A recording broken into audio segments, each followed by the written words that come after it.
Super Mario Odyssey Part 8. This is the Wooded Kingdom Part 1, which I picked in that fork in the road. Now, it doesn't actually matter which you pick, if you pick Wooded or the Lake Kingdom, just because once you finish this one, you're gonna go do the other one before you can continue to the kingdom past these two. I hope that makes sense. So if you picked Lake, you're gonna have to do Wooded right after Lake Kingdom, and if you pick Wooded, you're gonna have to do Lake Kingdom right after Wooded. At least I think it's named Lake. Anyway, so we get a couple of stars, and by a couple I think I mean 6 stars in this, not stars, moons. We get 6 power moons in this level, and I think we actually get more like 9, or maybe it's more like 8, because we get a multi-moon at the end, which is one of the bosses. So of course at the beginning this guy's gonna remind us of some useful skills and then give us a little synopsis of Wooded Kingdom and the place we're heading to. Not really very useful. I don't know if this is used as... I really have no idea what the point of this scene is. I kind of think they could have left this out, but anyway, he is letting us know that Wooded Kingdom has the soiree bouquet that... I don't know how to say that word. I tried. Okay, anyway. We gotta go rescue that before Bowser gets it. And I think you can probably expect that it won't be there, because we've experienced this with other stuff with Bowser, is that by the time we get there he's already taken it, so, you know. Now, what is this? Wooded Kingdom is not nearly as long as the Desert Kingdom video-wise, but there's still a lot to do here. The thing is that a lot more moons are kind of jam-packed together, so you collect them a little bit quicker, and we're also going to need close to the same amount of moons, I think, close to the same amount of moons that we needed in the previous kingdom, but I think the only time I spend in here is about 3 videos, and I don't remember if I have a 4th one or not. I'll have to go look. But it's probably about 3 or 4 videos in this kingdom, so not too bad. The hat store, which isn't really a store because it's kind of out in the middle of nowhere, is being sold by these sprinklers here, and you can once again look through and see, okay, these little gear coins, or the nut, are those nuts? Yeah, nut coins. Pretty sure those are nuts. I'm man enough to know what a nut is, right? Anyway, those nut coins can be used to buy that stuff, and of course, when you come to a new world, check the shop, check the coin shop, the regular coin shop, because it'll probably have a moon that you can buy. So that is our first moon, shopping in Steam Gardens. Our other moons will be Flooding Pipe Boy, Road to Sky Garden, Cracked Nut on the Crumbling Tower, Stretching Your Legs, and then Flower Thieves of Sky Garden, which is the multi-moon. You know, I probably don't have to list those off every time, but I don't know, maybe you're wondering what I get in here. You can of course find that in the description too. Jeez, I keep hitting my desk for some reason.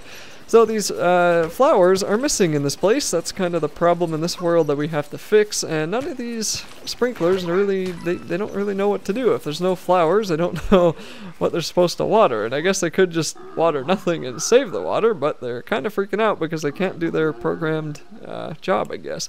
So you'll run into yet another Sphinx, and it wasn't required to run into one in the Desert Kingdom, but if you did the Sphinx Moon, then you'll know how this goes. He'll ask you a riddle, which isn't much of a riddle, and then you answer the not riddle, and then he'll open his way and you can continue. So here we kind of see the first time that it's going to tell you that if you can't really reach a place that's high enough for a regular jump, then you can do a backward somersault, or you can do that jump that I did where when you start running one direction and then quickly move your analog stick in the other direction and jump at the same time, he'll do this kind of flip jump that gets him up in high places too. So anyway, we also run into these piranha plants that spit poison at you, and you can clear the poison by throwing your hat at it. This reminds me a lot of throwing paint around in Super Mario Sunshine, and it also reminds me of that level with the hotel in Super Mario Sunshine, and the very first Shine Sprite in that level is this ridiculously difficult manta ray boss, and the manta ray splits up into like 15 different manta rays every time you hit it, so you end up fighting like hundreds of little tiny manta rays, and they're going everywhere. They're leaving paint everywhere.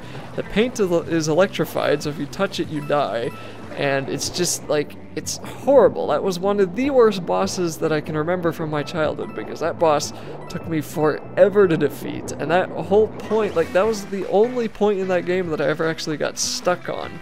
And even to this day, I still get stuck at that part, so I don't know why they made that so hard.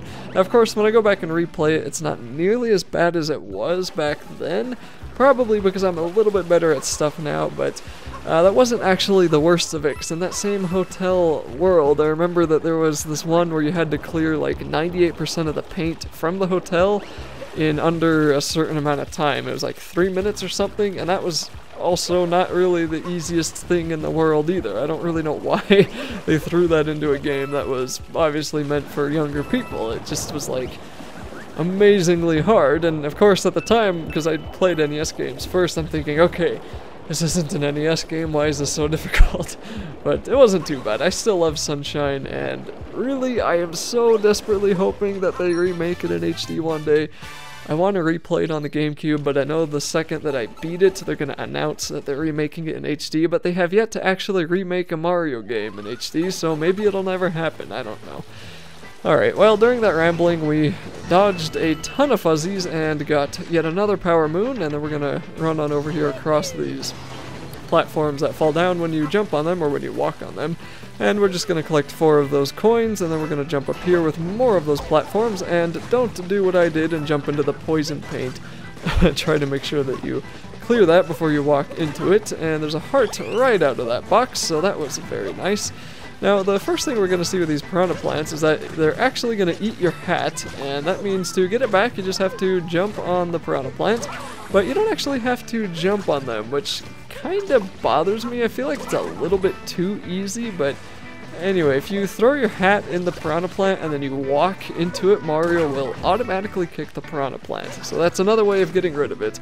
I don't really know why they let you do that, but I don't know, that just seems weird to me. I know in other Mario games you have been able to do that with some monsters, but whatever. There's also a box there that I'm not totally sure how to hit, so I just decided, hey, I'll come back to it later. And there's just another piranha plant we can get rid of. You don't actually have to deal with them because they're not that big of a threat. They don't really spit their poison very far, so it's kind of hard for them to hit you. But if you just don't want them to be around, then you can hide them or get rid of them, and then there you go, problem solved. So work your way up on top of these platforms when you can. And I think, okay, I did not go down into that little spot there. If you want to see what's down there, I'm pretty sure there's another power moon. I would do that before coming up, because if you go up, it's going to get to a point where you can't really return easily, and it's easier just to start over from the beginning of the area, basically. But anyway, just jump on down there if you want to. If you don't want to, then do what I'm doing and throw your hat on one of these weird stretchy things, and we're going to use these to get around this level now. So as you can see, they can stretch up and destroy blocks, they can move platforms, and when you stretch all the way up or even a little bit up, they jump, and then they can get you pretty much where you want them to go. So they're really useful for getting over some gaps and of course getting up to high places. I did take some damage there because I couldn't really avoid that. I mean, that guy was just sort of in the way. You can walk when you are stretched up, and if you shake the Joy-Cons, which I don't do very often at the beginning, but if you shake the Joy-Cons, you can stretch up even higher, so that can help you if there's anywhere that you just need a little bit more room to get to. And I think I end up backtracking a little bit here, because I did, maybe I don't, I think I saw that and I was like, you know, should I go get that? And then I came here and realized, oh no, I can't. So I think I was going to go back down there, but you can't actually do that yet, so here is Iron Road, halfway point, checkpoint. Grab that so you can quick travel here later. I think there's going to be a power moon inside of this guy. He's really not hard at all. Just throw your hat in him and then jump on him, and that's it. I kind of wish you had to jump on him like twice or something, but whatever. So that's the first sort of major power moon road to Sky Garden, and that means that is half of the moons that we'll be getting in this video, actually. So now we get to see something pretty cool, the Flower Thieves of Sky Garden, and we get to use these power blocks, or these P-blocks, and we've seen one of these before in the desert world that I don't think I actually pushed, but once you defeat the weird hand boss in the desert world, or the desert kingdom, and you thaw out the desert kingdom, then some of these become available to you. But in this one, as soon as you defeat that piranha plant, this one becomes available to you right away, and this flower road gets created for you to walk on. The flower road is not permanent, it will continuously show up, but it will also disappear. So if you stay in one spot for too long, it'll make you fall off, basically. There's also a power moon on top of this place, I think, so this can be a tiny bit tricky, especially for that one, just because those blocks can fall down. But truthfully, after all my many hours of playing the original Crash Bandicoot remake, I guess it's not the original, but playing the remake of the original Crash Bandicoot, none of this stuff is even near difficult. This stuff is so easy compared to some of the things they threw at you in Crash Bandicoot. So as we see here, that platform's starting to run away from me, and I'm like, oh no, but I gotta get the coins, I get my applause, and that's the power moon on top of that little place. That was the fourth one, right? Yep, cracked nut on the crumbling tower. So then I am waiting here like an idiot for some reason. I really hope that I didn't wait here for like 20 seconds and not cut it out. But it sure looks like I waited here for like 20 seconds and didn't cut it out. So that is spectacular. And something interesting is that there is an edit coming up here. So I cut something else out, but apparently I left this in. So let's give it another, what, 5 seconds or so? Maybe a little longer. Alright, and now. Okay. There we go. Nope, not yet. There we go. Okay. Sorry about that. I could go back and edit all that out, but I don't think I'm gonna be lazy today. So we'll walk onto this flower road and work our way into this, whatever the heck you want to call this. I have no idea what to call this. And once we're inside of here, it kind of reminds me of the first time you go into that Deku tree in Zelda Wind Waker. That's the game, not Mario Wind Waker, but Zelda Wind Waker. When you go into that Deku tree and you have to figure out why the Deku is like aging or something. I haven't played that game in a while, but anyway, yeah, that's just kind of the memory that I got from this area, which happens with Nintendo games, so not too surprising. Wind Waker was really not one of my favorite games, but I kind of want to go back and replay it. So we'll be given this stretchy guy, and he will have yet another moon for us to get here. I think that was also in a nut, and you won't be able to bust open that nut very easily without one of him. And as you can see here, this flower road does in fact come back, so don't worry if it goes away. There's a couple of those coins there that I don't think I get this time. I do come back and get them. I'm not going to record every time I go and get a coin, but hey, just remember where they are so you can come back later. And there's yet another moon, so that would be the fifth one, just stretching your legs.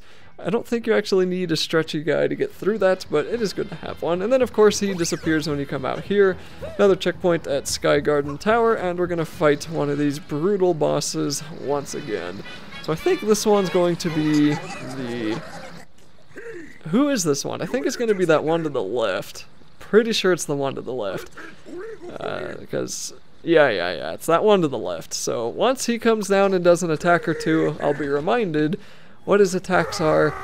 He's a little bit harder than the first guy, and I think he gave me some problems, but he may not have. Okay, that's alright. He spins this poison at you, and you're just going to want to hit him, basically, while he's doing that. And once his hat comes off, you'll be able to jump on him, but he kind of moves around, and I think he's able to hit you even when his hat is off, because he didn't really look too stunned, but I'm not too sure. I didn't give him enough time to really notice. So he did give me a couple of problems just because I was trying to clear out that poison, and the whole time I'm trying to do this spinning hat attacks. It's the most helpful for clearing out this poison, but sometimes it doesn't activate, so that's kind of what was going on there. But you just have to do this 3 times as usual, and that'll get you your multi-moon, and will also be all there is to this video.